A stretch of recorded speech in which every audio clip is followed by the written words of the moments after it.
rumit yang jelasinnya ya, karena emang kalau udah ngomong soal substansi ketuhanan itu otak kita tuh nggak bisa menjelaskan. Yang jelas kalau udah gitu yang hanya ada rasa yang muncul. Nah, rasa ini tuh sebenarnya bukan rasa di sini, tapi ini vibrasi energi yang ada di sini tuh rasanya tuh sangat, kalau menjelaskan itu sangat nggak bisa dan lebur, udah diem seperti itu.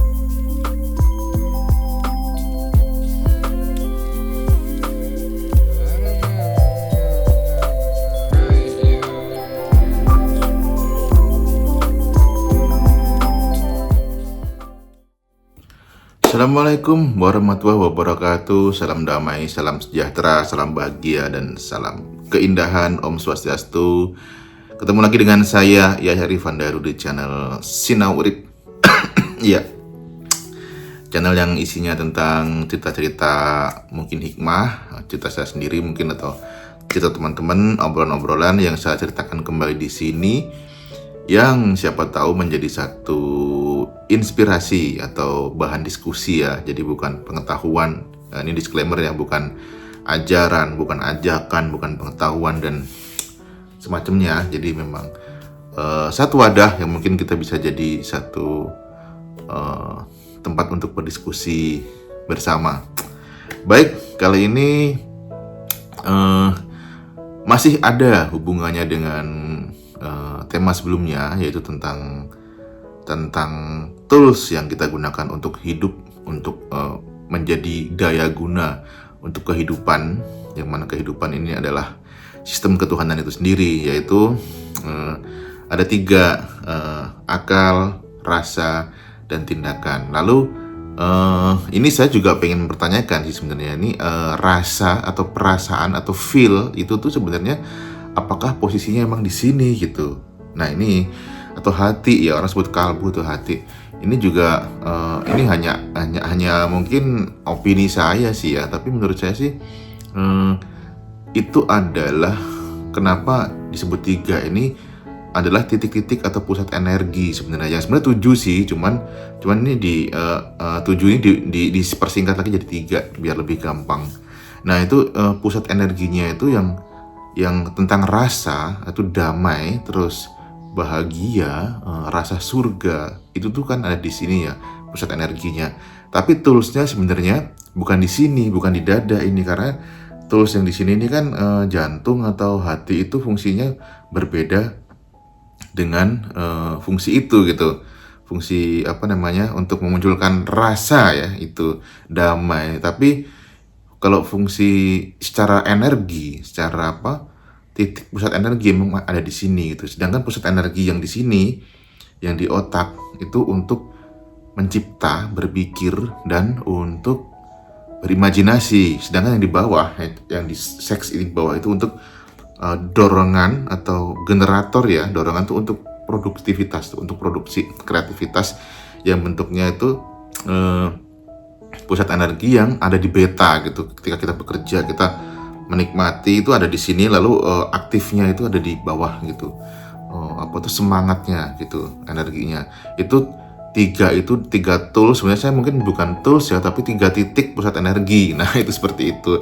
Jadi pikir, rasa, tindakan itu mungkin lebih ke arah titik-titik pusat energi. Nah, sekarang kita ke toolsnya. Nah, saya pengen bahas tentang toolsnya otak ini ya. Jadi ini sebenarnya sih temuan saya tadi kebangun jam 2:30 tuh, tiba-tiba kok muncul insight gitu.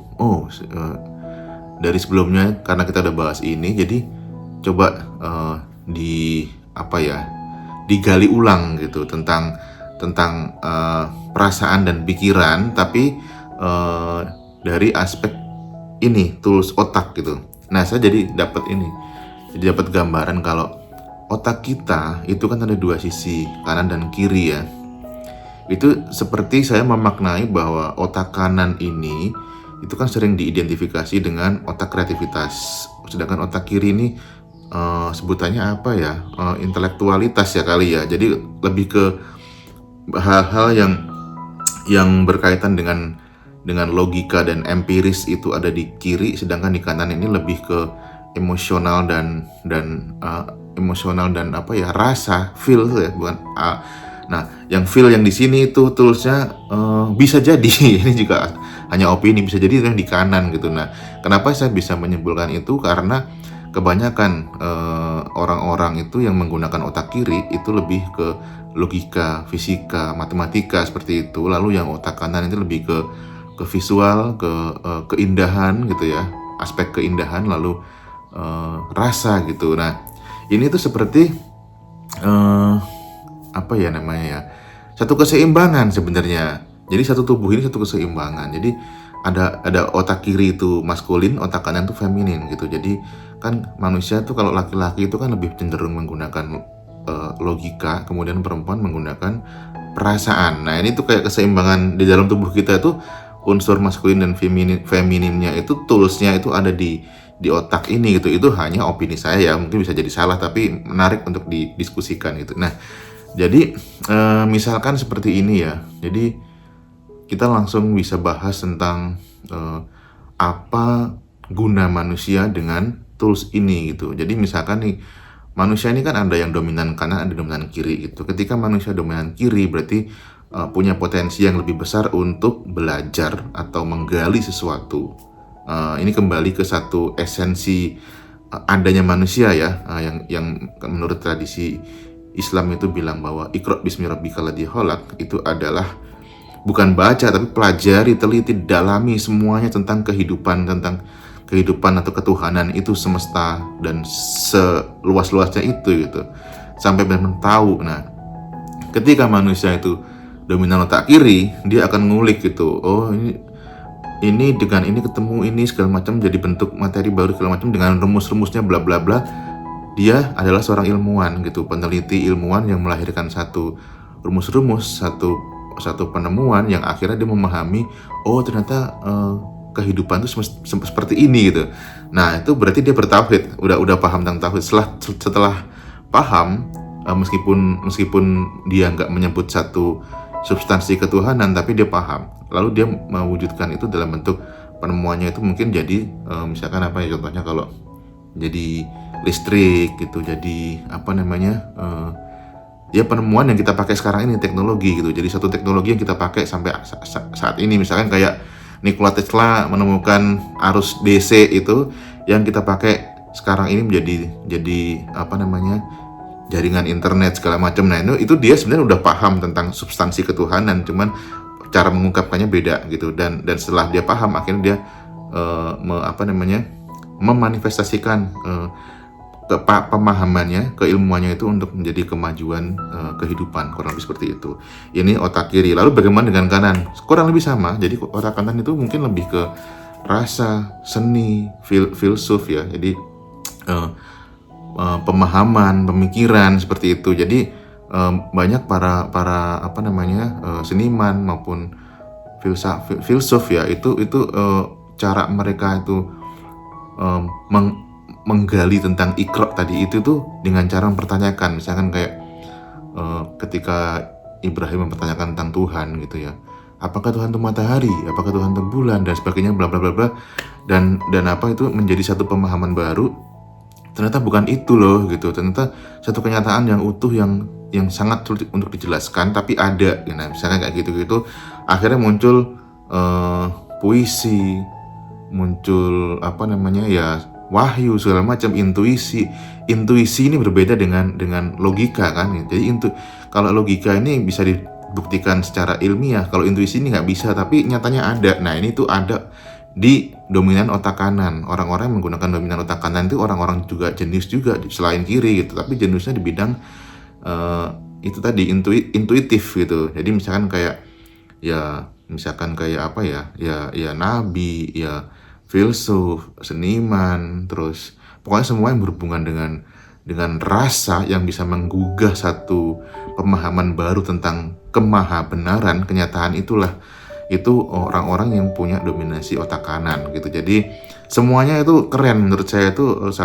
memang kehidupan kan harus seimbang. Jadi antara kanan dan kiri ini sebenarnya nggak selalu melekat pada satu individu, tapi bisa beberapa individu. Nah, ilmu pengetahuan dan atau ini pengetahuan teknologi, yang kanan ini seni dan filsafat dan spiritualitas, itu kalau digabung itu jadi satu keseimbangan yang utuh di kehidupan di dunia ini gitu. Jadi misalkan saya pengen ambil contoh, kenapa di Institut Teknologi Bandung atau ITB ada seni rupa gitu, yang tiba-tiba fakultas seni rupa yang nongol di situ, sedangkan teknologi semuanya teknologi nih, karena untuk keseimbangan itu gitu. Jadi ini salah satu contoh institusi yang menurut saya keren sih. Jadi teknologi tanpa seni itu ya nggak seimbang, nggak jadi sesuatu gitu. Makanya kenapa kayak misalkan kita lihat satu produk gitu ya, orang menemukan produk elektronik misalkan seperti smartphone gitu.